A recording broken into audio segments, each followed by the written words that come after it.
Bom dia, boa tarde, boa noite, queridos monstrinhos. Nós estamos começando aqui a nossa quarta videoaula do ano de 2021, né, do ensino emergencial remoto. Tá?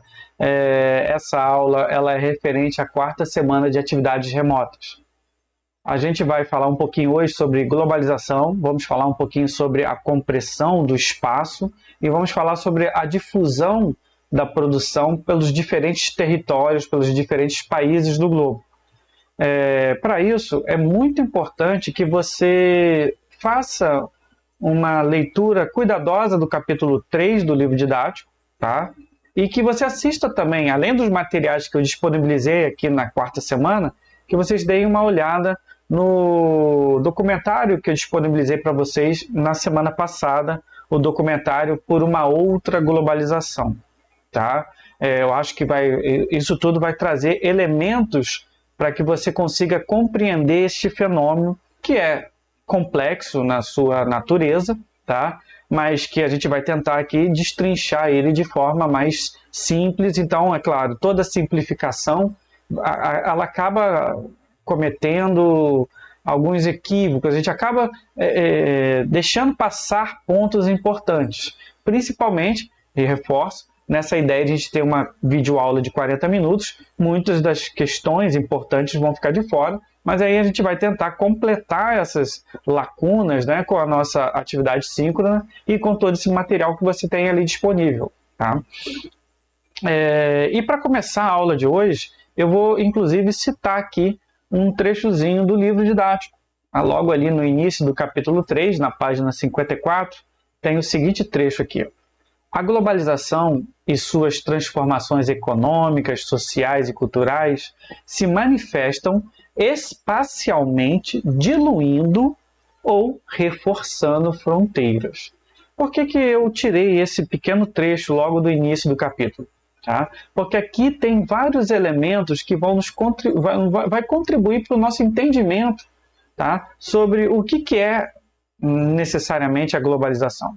Tá?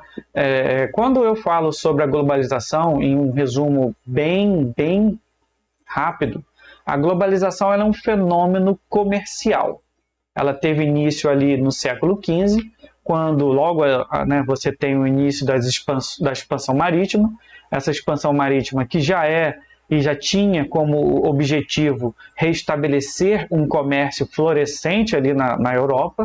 Tá? E, de certa forma, a consequência dessa expansão marítima é a conexão de todas as partes da Terra, e aí a gente pode dizer necessariamente, verdadeiramente, que a gente vai começar a ter um comércio global. Então, de uma forma geral, dentro de um contexto histórico, a globalização é um fenômeno comercial de aproximação entre os países. Tá? Agora, o que a gente vai ver ao longo dessa videoaula e dessa semana como um todo, é que a globalização ela foi se aprofundando, tá? Em diversos aspectos. E aí ela transcende da questão econômica, ela transcende da questão comercial, e a gente pode dizer hoje que a globalização ela é também um fenômeno social, ela também é um fenômeno econômico, ela também é um fenômeno cultural, tá? Em que, graças principalmente às inovações técnicas, tá? Permitem que a gente tenha contato com diferentes povos, com diferentes formas de pensar. Tá? Então, quando eu falo sobre a globalização e quando eu reforço a ideia de que a globalização ela impacta no espaço, diluindo e reforçando fronteiras, essas fronteiras que eu estou falando aqui, elas podem ser fronteiras metafóricas, elas podem estar relacionadas a fronteiras no âmbito cultural, elas podem estar falando sobre fronteiras no aspecto econômico, social, mas espacialmente falando, quando eu falo sobre território, quando eu falo sobre lugares de uma forma geral, as fronteiras aqui que eu estou, e que pelo menos o livro está se referindo, basicamente as fronteiras territoriais, as fronteiras dos países. Tá? E o que a gente vai observar é isso, que de uma forma geral a globalização tem contribuído, principalmente no aspecto comercial, no trânsito de fluxos de mercadorias, no fluxo de capitais, né? No fluxo de informação, a globalização tem contribuído e deseja a diminuição das fronteiras tal como nós a conhecíamos, né? Ou seja, as fronteiras elas começam a perder força, elas se tornam porosas em nome de um comércio global, de um trânsito de fluxo, né, global. Tá? Agora, que fique bem claro que isso está principalmente resumido à questão de fluxos de capitais, fluxos de mercadorias, de informação como um todo. Tá? Agora, por um outro lado, a gente tem observado esse mesmo fenômeno de globalização que, de uma certa forma, tem contribuído para um aspecto de desigualdade, principalmente de desigualdade entre países. Tá? Então, essa mesma globalização que gera riqueza, que aproxima comercialmente, economicamente diversos países, que faz girar o mercado global, essa mesma globalização tem aprofundado as desigualdades sociais. E a gente vai ver alguns elementos do porquê que isso tem acontecido. E aí qual é a consequência mais visível? A consequência é o enriquecimento de uma parcela e uma região da Terra, uma parcela da população em uma região da Terra, tá? Em detrimento do empobrecimento de outras tantas pessoas, né, ou de outras tantas populações globais, né, e de países. Então a gente tem criado um abismo cada vez maior, concentrado riqueza cada vez mais em poucos países. E qual é a consequência mais visível disso? É uma busca, um desejo por parte das populações que não são contempladas por esses espaços, né, felizardos que concentram riqueza. As populações dos países pobres buscam, né, o seu pedacinho de riqueza. Eles imaginam uma vida melhor nesses países desenvolvidos. Então, se por um lado, hoje a globalização tem estimulado a diluição das fronteiras, principalmente para mercadorias, para capitais e para informações, de uma forma geral, ela tem se fechado, ela tem se tornado mais densa, principalmente para o trânsito de pessoas, né? Aí a pessoa pode dizer assim, não, mas as pessoas não transitam pelo mundo? Sim, as pessoas transitam pelo mundo. A gente tem um fluxo intenso de trânsito de pessoas pelo mundo, tá? Mas são determinadas camadas, né, da população que são autorizadas a fluir pelo mundo. Tá? E aí, aqui é bom sempre a gente separar um pouquinho sobre a questão do turismo, tá? Da questão migratória. Quando eu estou falando sobre turismo, é um setor da economia, de uma forma geral, muito aberta, ou seja, quando você vai fazer turismo e se você está dentro daquela parcela autorizada, né, a fazer esse turismo, você vai ter as fronteiras abertas e nunca foi tão fácil você transitar pelo mundo, principalmente pelas questões tecnológicas. Hoje, você em poucas horas, você pode estar em qualquer país do mundo, tá? Desde que você tenha o quê? Né? Força de vontade, né? Amor no coração? Não. Desde que você tenha o dinheiro para isso. Tá? Então, aquela história do livre trânsito de pessoas, ela está condicionada à riqueza. Por quê? Se eu estiver falando sobre migração, se eu estiver falando de camadas de populações pobres buscando uma melhor condição de vida, buscando melhores salários, aí essas fronteiras elas se tornam verdadeiros muros. E pior, né? Literalmente muros. Quando a gente começa, por exemplo, a exemplificar a fronteira do México com os Estados Unidos, ou a fronteira da Cisjordânia com Israel, e aí, é claro, ali no caso de Israel tem outros aspectos também, mas talvez o muro do México com os Estados Unidos, né, ele seja a materialização dessas fronteiras cada vez mais densas, cada vez mais fechadas para o fluxo de pessoas, principalmente de imigrantes pobres, tá? Mas antes de a gente aprofundar esse assunto, vamos discutir um pouquinho aqui sobre a evolução da globalização como um todo. Tá? E aí, como processo histórico, a globalização, como eu falei para vocês, ela teve início ali mais ou menos no século XV. Né? Então, com a expansão marítima, o que a gente vai ter, principalmente ali das potências europeias, é um contato com várias regiões do mundo. Tá? A princípio, qual era o objetivo? E aí, bem resumidamente aqui, qual era o objetivo a princípio?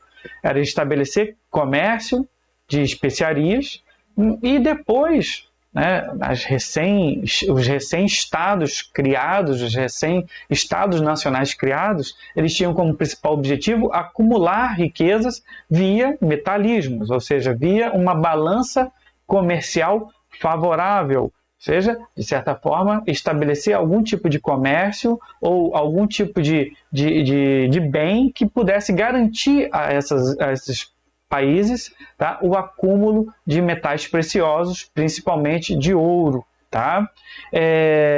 Com o advento da colonização, ou seja, do colonialismo, das descobertas do Novo Mundo, o que a gente vai observar é o seguinte: com o tempo vai se estabelecer uma relação, uma correlação internacional, tá? Que é o primórdio do que a gente vai chamar de divisão internacional do trabalho. Ou seja, o que é a divisão internacional do trabalho? Basicamente, é você ter grupos de países que vão desenvolver, como que eu posso dizer, aspectos distintos, tá, dentro das relações comerciais. Então você vai ter um grupo de países que vai estabelecer-se como fornecedor, né, de matéria-prima, de bens que podem ser vendidos na Europa e coisa e tal, e você vai ter um outro grupo de países que vão exercer uma força, um controle estatal sobre esse primeiro grupo. Tá? Então, ali nos primórdios dessa relação, dessa divisão internacional do trabalho, nós vamos ter o quê? Nós vamos ter o colonialismo como estrutura de relação entre países. Tá? Então, peraí um minutinho. Isso aqui, aí. Então, o que a gente pode ver nesse primeiro momento, logo depois da expansão marítima, tá, do estabelecimento das potências europeias como centros colonizadores, é de que você vai ter uma correlação entre as potências europeias que vão se impor principalmente por uma questão militar mesmo. Tá? É importante a gente entender isso. Nesse primeiro momento, as nações elas vão ser submetidas, subjugadas de forma militar mesmo. Não existe, a princípio, uma relação de troca que seja muito vantajosa para essas potências, para esses países subdesenvolvidos, para os países pobres. Tá? Então, é claro, eles não eram burros, não eram trouxas. Então, de certa forma, o que vai acontecer é um subjugamento, ou seja, as potências europeias vão fazer valer da sua superioridade tecnológica, principalmente no aspecto militar, e vão subjugar outras potências, outras nações, tá? Sejam elas nações indígenas nas Américas, sejam elas, né, as nações africanas, ou até mesmo as civilizações asiáticas, que tinham uma capacidade tecnológica e uma organização estatal muito interessante, mas mesmo assim inferiores dentro de uma relação militar se comparado à Europa. Tá? Então, quando se estabelece essa correlação em que a Europa vai ser o centro de poder, nós temos então duas categorias de países. Né? A Europa, que vai fornecer, num primeiro momento, os produtos, né, e exercer esse poder colonial, tá? E os países pobres, as colônias ou até os impérios asiáticos, que vão fornecer as especiarias, os produtos primários num primeiro momento. Tá? Essa correlação, esse colonialismo, ele vai sustentar essa primeira fase do que muitos estudiosos chamam de capitalismo comercial. Então, são os primórdios do capitalismo como sistema. tá? Principalmente naquela questão do objetivo do lucro, na questão de você ter uma balança comercial favorável, tá? O próprio metalismo já é ali uma questão monetária que está se estabelecendo, tá? Então, esse período, que também é conhecido na história como mercantilismo, tá? Ele é a base do que vai se concretizar que depois, e principalmente agora no século XX, como essa estrutura de globalização. Tá? É interessante a gente entender que nesse primeiro momento a gente não tem aquela questão do livre comércio, a gente não tem aquela questão de que vamos transitar entre as fronteiras, né? A livre concorrência, não, muito pelo contrário. Você vai ter potências europeias que vão competir entre si por mercados, vão competir entre si por mão de obra, mas a competição ela é militar mesmo. E a partir do momento que uma potência europeia ela domina e estabelece-se, né, em uma determinada região, ela vai criar ali uma exclusividade, ou seja, é o que a gente chama de pacto colonial, principalmente lá para as colônias. Mas esse pacto colonial ele serve também dentro das correlações com a Ásia, né? Em que nesse primeiro momento do colonialismo, vale lembrar, muitas das nações asiáticas elas não vão ser subjugadas totalmente, ou seja, você não vai ter um controle das nações europeias politicamente falando. Tá? Agora, de uma forma geral, a partir do momento que uma feitoria, um entreposto comercial é estabelecido, e da maioria das vezes estabelecido de forma forçada, tá? Ali só se permite o comércio com a determinada potência europeia que estabeleceu aquele link ali, tá? Estabeleceu aquela ponte comercial. Então, nesse primeiro momento, a gente tem o início dos primórdios da globalização, do fenômeno de trocas comerciais entre os países, mas ela ainda está muito longe desse contexto que a gente vê na atualidade. Tá? O segundo momento da globalização, o segundo momento do desenvolvimento do comércio global, ela se dá a partir do século XVIII. O século XVIII, como a gente bem sabe, é o século da Revolução Industrial. E a Revolução Industrial ela vai ter um fenômeno, ela vai ter um impacto muito grande sobre as relações internacionais. Por quê? Primeiro, que a Revolução Industrial vai aumentar exponencialmente a capacidade produtiva. Esse aumento exponencial da capacidade produtiva vai gerar uma necessidade ainda maior das potências industriais por mercadorias, principalmente matéria-prima, e também por um mercado consumidor que venha a absorver essa produção, porque você tem o aumento da produção, em um determinado momento essa produção ela vai, né, saturar o seu mercado interno, tá? E depois você vai precisar, né, distribuir a sua produção para outros mercados. Tá? Então, o século XVIII ele vai gerar um aprofundamento. A gente pode dizer que se o século XV, XVI, XVII é o século em que você vai ter o início do estabelecimento das nações, dos Estados-nações, né?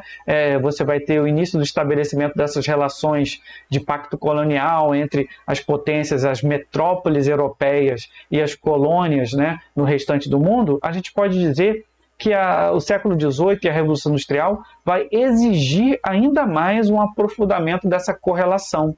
Tá?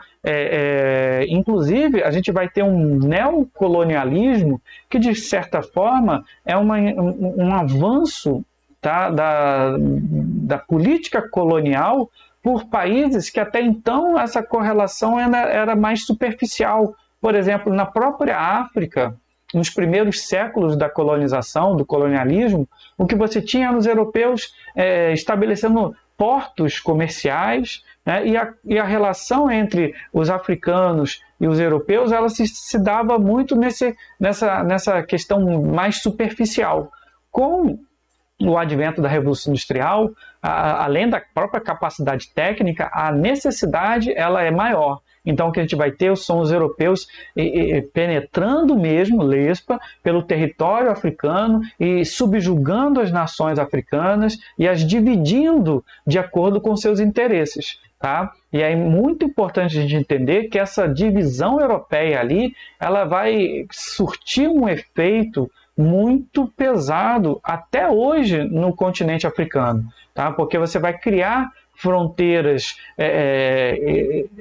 fictícias, ou seja, fronteiras que não condizem com a realidade dos povos que ali viviam, e muitas dessas fronteiras elas foram traçadas para satisfazer a vontade colonial, tá? A vontade dos colonizadores, e muitas das vezes essa vontade era subjugar, dividir povos, então eles colocavam muitas das vezes dentro do mesmo território, né, povos que eram inimigos ali dentro da África, e muitas das vezes eles separavam entre as nações europeias os povos que eram aliados, então na política mesmo de dividir e conquistar. E esse controle estatal europeu se dá ainda mais intensamente no continente africano e também, tá, no continente asiático. Tá? Paralelo a isso, a gente vai ter nas Américas o período das independências. Tá? Então, a série de independências que vão ocorrer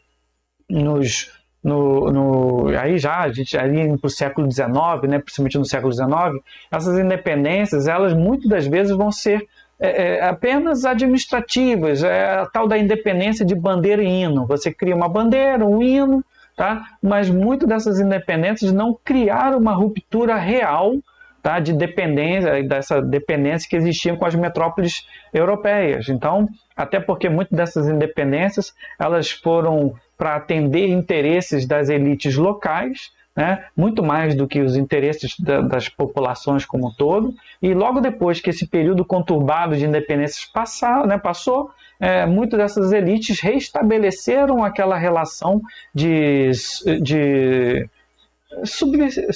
subserviência mesmo que elas tinham para com as metrópoles europeias. Tá? Aí talvez, rara exceção, os Estados Unidos, tá? E depois o Canadá. Então, o que a gente pode ver aqui é essa consolidação da divisão internacional do trabalho, onde você vai ter agora as potências centrais industrializadas, fornecendo produtos industrializados para as potências, para os países pobres, tá? E esses países pobres fornecendo em grande quantidade, tá? Matéria-prima, produtos agrícolas, mercado consumidor, e, de certa forma, essa relação que vai se intensificar com a política que a gente vai chamar de imperialismo, né? Então, vocês podem ver que amarelo aqui, o que a gente tem é basicamente as políticas, né? Se de uma forma você tem, do século XV ao século XVII, o colonialismo como principal política entre as nações, tá? No século XVIII e XIX, o que você vai ter é o aprofundamento dessa política imperialista, que é uma política de dominação, né, territorial mesmo, das potências militares industrializadas europeias, para com os países que vão ser as suas colônias. Tá? Um domínio político mesmo, e militar.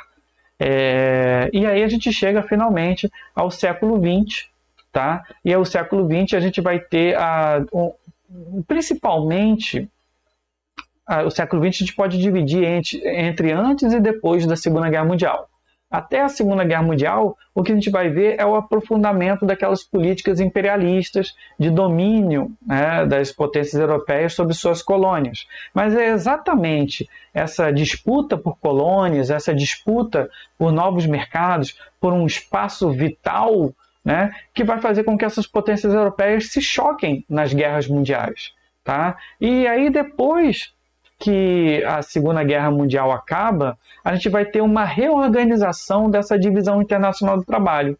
Por quê? Porque muitas das inovações técnicas que vão ocorrer ao longo do século XX, principalmente no campo das telecomunicações e no campo do transporte, vão permitir pela primeira vez que a produção ela comece a se distribuir pelo mundo. Então, se por um lado a produção, principalmente a produção industrial, esteve sempre concentrado nos países europeus, pela primeira vez na história, o que a gente vai ver com o fim da Segunda Guerra Mundial é uma dispersão da produção industrial por vários países, inclusive os países subdesenvolvidos, países que historicamente eram aqueles países pobres fornecedores de matéria-prima. Então nasce aí uma nova categoria de países, que é a categoria de países em desenvolvimento, tá? Ou países subdesenvolvidos industrializados. Aí a gente pode pensar assim, dentro dessa categoria, claro, né? A gente inclui aí o Brasil, México, o Egito, né? A Índia e por aí vai. Aí é claro que a gente pode pensar assim, poxa, então dentro desse contexto, a gente pode dizer que esses países subdesenvolvidos começaram a romper esse regime de dependência e pular o muro. A gente poderia dizer assim, agora eles são também fornecedores de produtos industrializados, porque ao longo da história, né, e aí é importante a gente sempre entender que desde o início do estabelecimento da colonização, com o Pacto Colonial, você tinha os países desenvolvidos fornecendo produtos muito caros, com valor agregado né, alto, enquanto os países subdesenvolvidos sempre eram fornecedores daqueles produtos de valor agregado baixo. Então, de certa forma, na correlação entre, né, os países ricos e os países pobres, a balança sempre tendia para o lado dos países ricos, né, e garantindo a balança comercial favorável. Tá? O que a gente vai observar é que ao longo da segunda metade do século XX, esse estabelecimento, essa relação desvantajosa, ela se mantém, mesmo com os países em desenvolvimento. Por quê? Porque se, por um lado, os países em desenvolvimento agora começam a produzir produtos industrializados, o custo disso foi o endividamento desses países. Por quê? Com o final da Segunda Guerra Mundial, você vai ter, né, muito capital sobrando, principalmente ali pelos Estados Unidos e coisa e tal, e você vai ter logo depois um período de forte crescimento econômico e sobra capital pelo globo, né? Você tem bancos, instituições financeiras que estão oferecendo crédito de forma fácil, né?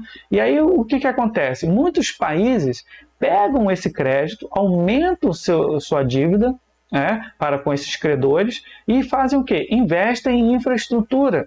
Uma infraestrutura que vai, de certa forma, ser criada para atrair as empresas lá dos países desenvolvidos, as ditas empresas multinacionais. Tá? Então vejam vocês, pela primeira vez, essas empresas que sempre concentraram sua produção em determinadas regiões, agora elas começam a difundir a sua produção pelo globo inteiro. Então, na prática, você vai ter produção mundial, empresas que são verdadeiramente mundiais. Tá? Então, nasce aí as multinacionais ou transnacionais. Essas empresas, elas vão criar um lobby muito grande nos países em que ela vai se estabelecer, quase como se fosse uma chantagem mesmo. Eu quero determinadas condições, vocês precisam oferecer infraestrutura, né? E acima de tudo, eu estou aqui porque eu estou buscando mão de obra barata e mercado consumidor. Tá? Então essa difusão dessas empresas pelo mundo, ela não vai resolver necessariamente a questão da desigualdade, da pobreza dos países subdesenvolvidos. Não, eles estão indo lá principalmente para explorar a pobreza desses países. Tá?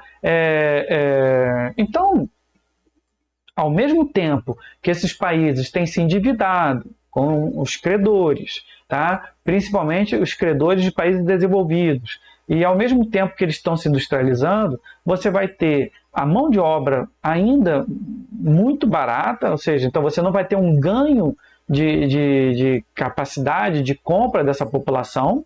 Tá? E outra coisa, ao mesmo tempo, você vai estar vivendo ali a terceira fase da Revolução Industrial, que nos países desenvolvidos vai ser responsável pela criação de uma nova categoria de produtos, né, que são os produtos de alta tecnologia, esses com valor muito mais agregado, né, do que, por exemplo, os produtos industrializados tradicionais. Então, na prática, o que a gente vai ver é isso aqui, é um restabelecimento ou uma manutenção daquela relação desvantajosa entre os países. Tá? Então você vai ter, voltando aqui, você vai ter os países ricos fornecendo aos países emergentes ou países industrializados capitais, tecnologia, tá? Produtos, ou seja, um domínio econômico sobre esses países emergentes, ditos emergentes. Esses países emergentes vão se industrializar, vão fornecer produtos industrializados também para os países ricos, mas nessa relação, nessa balança comercial, o que os países ricos oferecem tem mais valor agregado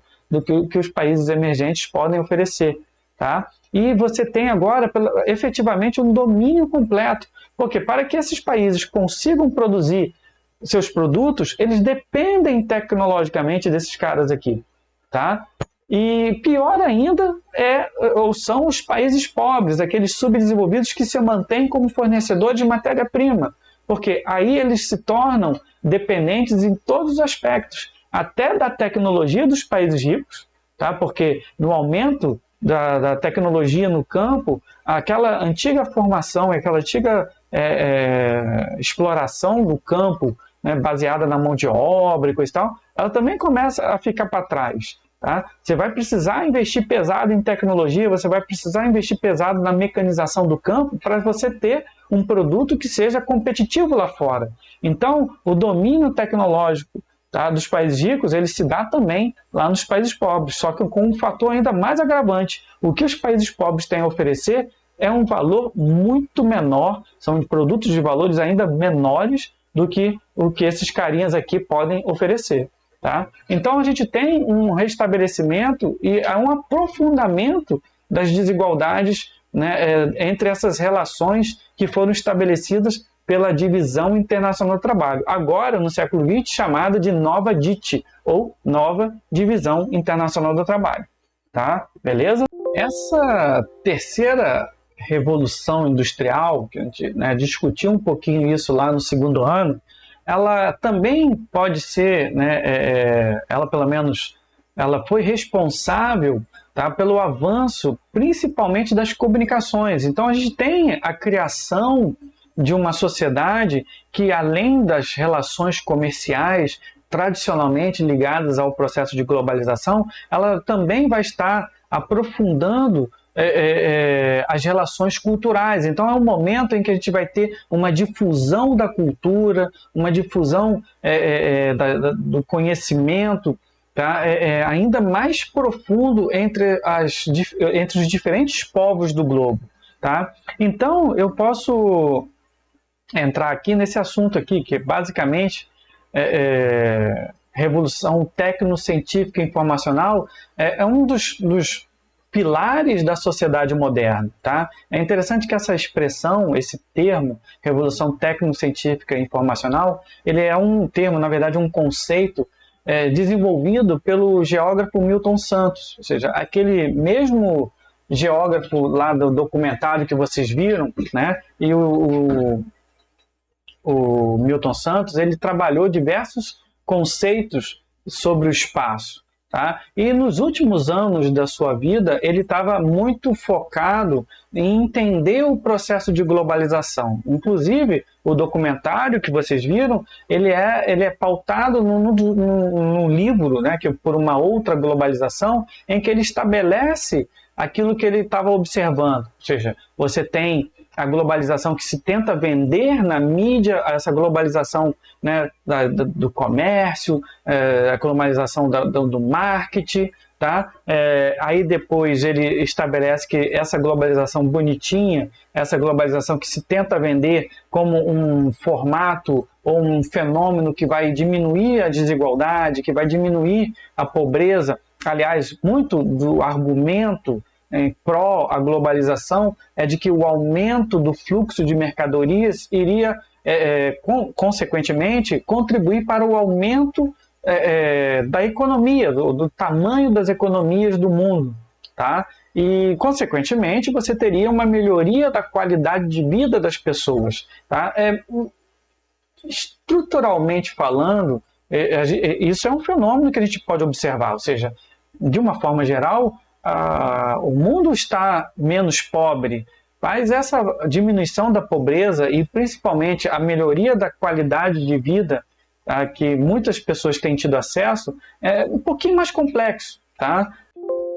tem a ver muito com o próprio desenvolvimento técnico, tem a ver muito com o aumento da produção que permitiu a distribuição e o barateamento dos produtos. Tá? Agora, quando a gente analisa o processo como um todo, como a gente analisa a própria globalização, se por um lado questões básicas como acesso à comida, acesso à água, ele tem melhorado, tá? Até mesmo a eliminação da escravidão, do uso em larga escala da mão de obra, né, animal e humana como um todo, se por um lado isso e as inovações tecnológicas nos livraram dessa situação, tá? Por outro, a gente tem novas desigualdades sendo estabelecidas e principalmente abismos sendo construídos entre os que têm e os que não têm acesso à própria internet, à própria comunicação, tá? E isso vem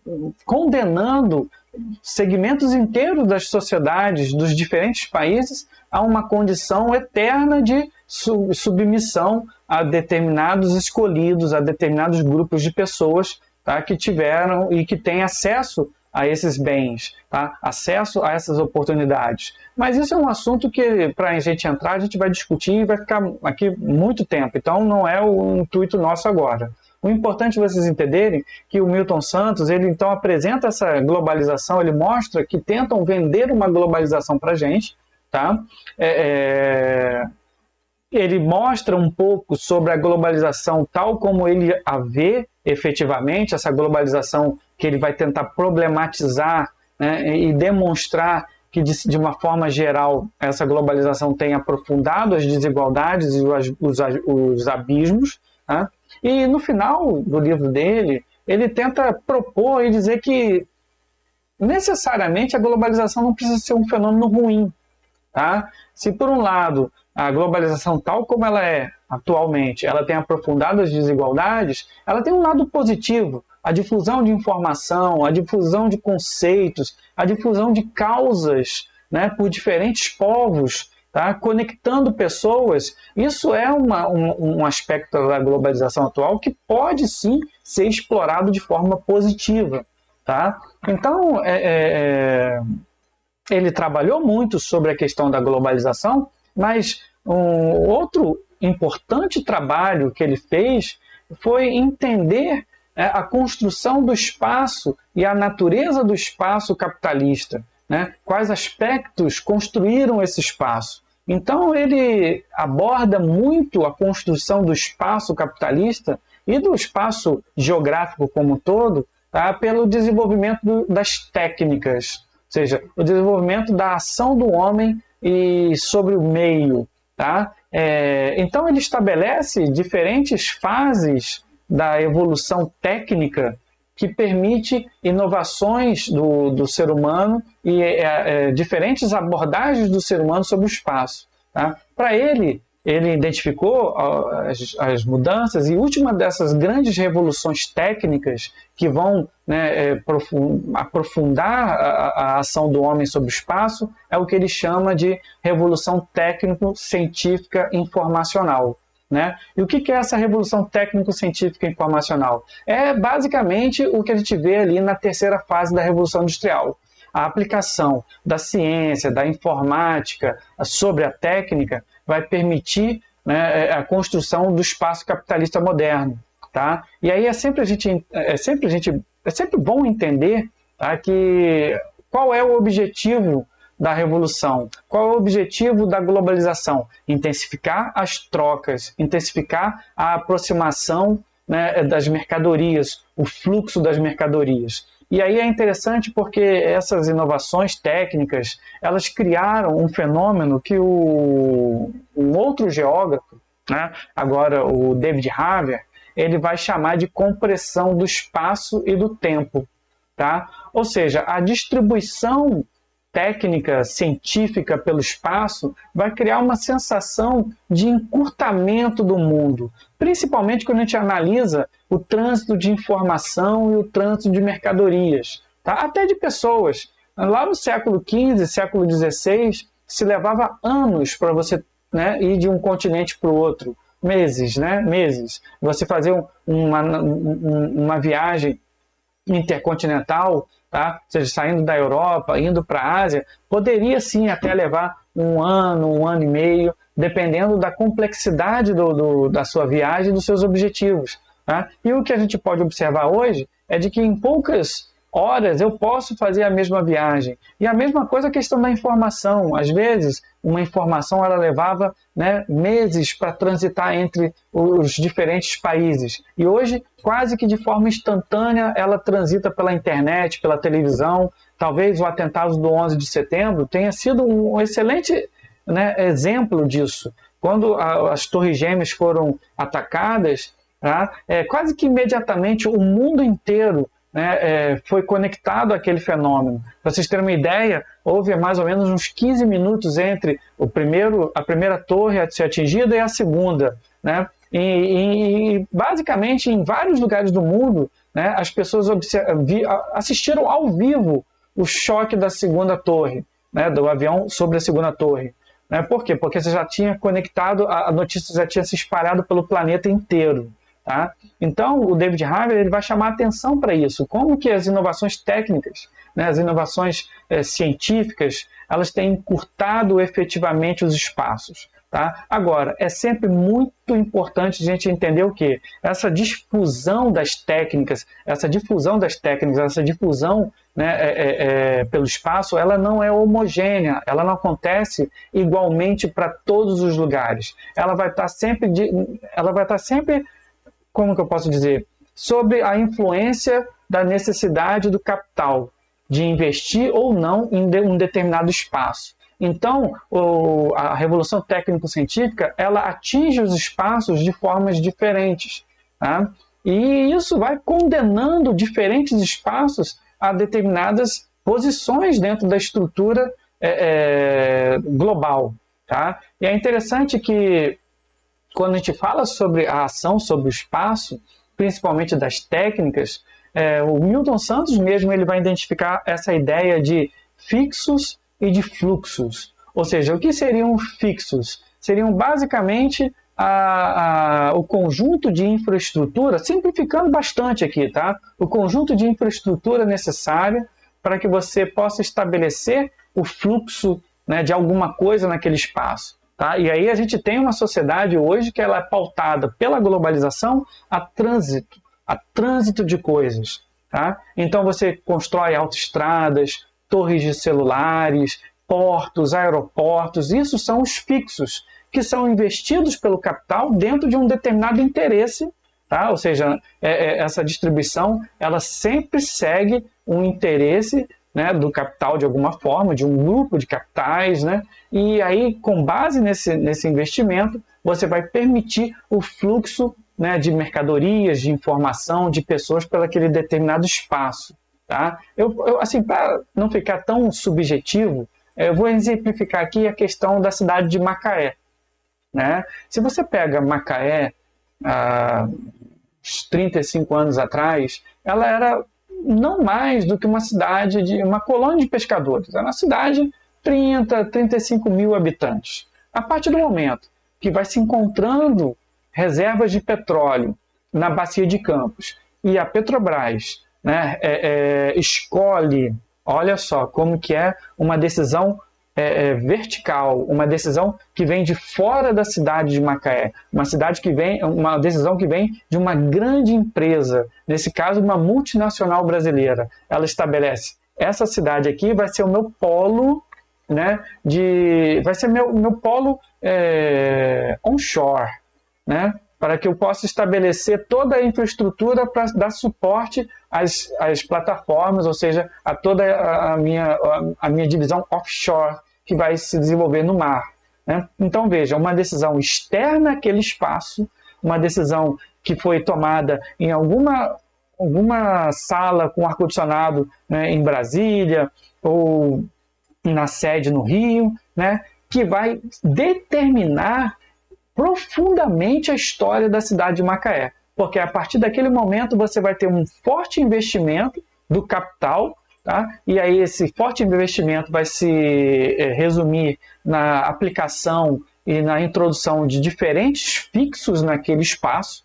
Tá? Esses fixos eles vão criar toda uma modificação esse crescimento econômico vai atrair uma população de outras regiões e em poucos anos você vai ter um forte crescimento naquela região. E hoje a cidade de Macaé tem quase 200 mil habitantes. Tá? E aí a pessoa pode dizer assim, pô, professor, mas você está falando e parece uma coisa ruim. Não estou dizendo, não estou fazendo um juízo de valor. Né? Não necessariamente é uma coisa ruim. Tá? Agora, o que eu estou chamando a atenção aqui é efetivamente do impacto, né, que a vontade vertical, né, do capital vai ter sobre a horizontalidade do espaço local, tá? Principalmente na construção de fixos. E esses fixos vão ser construídos ali para permitir o quê? O fluxo, né, neste caso ali, daquele momento ali, do petróleo, né, de uma mercadoria específica, mas também de informação, de pessoas, de outras mercadorias. Tá? E qual é o problema de quando você tem essas decisões vindo de fora para dentro? Né? Os efeitos que vão ser sentidos pela população local, elas estão fora do controle daquelas pessoas ali. Tá? Então há de pessoas dizerem que, poxa, a cidade de Macaé de antigamente tinha menos gente, menos oportunidade de trabalho, mas era um local mais tranquilo, não tinha um volume de violência tão grande. Por quê? Porque aí é aquela questão, você vai introduzindo esses elementos todos naquele espaço, vai atraindo todo tipo de pessoas, não tem nenhum tipo de controle, e aí o que acontece? Você tem ali uma zona de cidade, né, de infraestrutura que não consegue suportar esse crescimento nesse ritmo que foi para compreender e para atender uma demanda do capital. E aí a gente tem agora o outro lado ainda da situação. Né? Ou seja, agora com a diminuição das reservas de petróleo na bacia de Campos, que já tem data para acabar, não vai passar ali de 10, 15 anos, e o aprofundamento da exploração do pré-sal, né? A Petrobras e agora outras empresas que, né, ditam também as regras ali dentro da Petrobras já escolheram outros polos para fixarem a sua infraestrutura onshore. Né? Você tem Santos, você tem as cidades lá no Espírito Santo. Então, gradativamente, o que a gente tem observado em Macaé é uma saída das empresas. Né? E quando a produção e o capital não tiver mais interesse nenhum ali em Macaé, ele vai, sem nenhum tipo de pudor, sair dali e largar só o quê? Um monte de prédios abandonados, né? Milhares de pessoas sem emprego. Tá? Então, vejam só, é aquela tal coisa. O poder do dinheiro que constrói e destrói coisas belas. É basicamente o que a gente tem observado na cidade de Macaé. Tá? É um assunto complexo, é um assunto que eu citei um exemplo aqui, mas eu vou deixar para a gente discutir esse assunto com mais complexidade, tá? E inclusive sobre esse próprio exemplo, tá? Na nossa atividade síncrona dessa semana. Tá? Galera, já passei bastante aqui do tempo, já são 47 minutos. Eu agradeço a atenção de vocês. Quinta-feira agora a gente vai discutir mais dessas questões, tá bom? Valeu, tchau, tchau.